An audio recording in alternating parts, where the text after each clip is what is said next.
हजुरहरू सम्पूर्णलाई मेरो नमस्कार।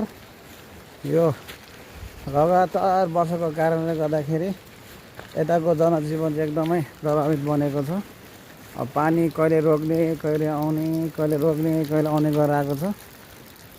अब यही ताल हो भने यस्तै तरिकाले अझै 2-3 दिन पानी लगातार पर्यो भने चाहिँ अस्तिको जुन योभन्दा जुन अगाडिको वर्ष चाहिँ अब आयो नि त बाढीहरू, त्योभन्दा पनि खतरा आउने सङ्केत देखाइरहेको छ।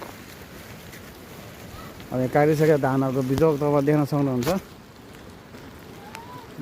पुरै बिजोग छ। पानीहरू यसरी जमिरहेको छ। अब बट्टाबट टिपेर अब यसरी राख्नुपर्ने अवस्था आइरहेको छ।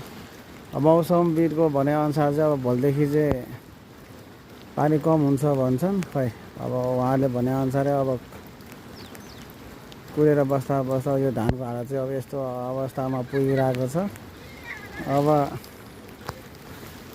तपाईँ देख्न सक्नुहुन्छ यताततै पानीले एकदमै मौसमै पुरै चेन्ज भइरहेको छ। हो अब छाता नअडिकन कतै हिँड्न सकिरहेको छैन।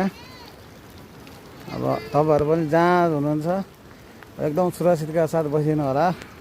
अब यसरी कामहरू तीव्र गतिमा भइरहेको छ। कति ठाउँमा चाहिँ काटेर पनि अब कुरिसकेको छ भने अब पानीको कारणले गर्दाखेरि कति धानहरू चाहिँ त्यो नाशहरू चाहिँ भइरहेको छ। अब तपाईँहरूले पनि अब आफ्नो धान कार्य छैन भने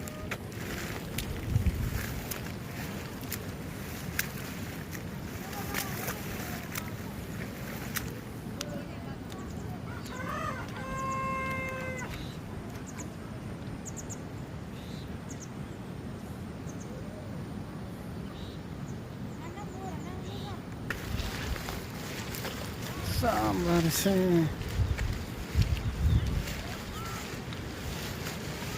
oh, this is belongs to you then.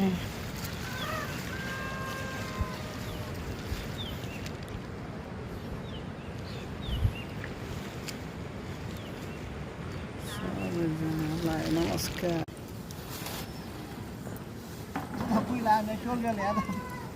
Very good.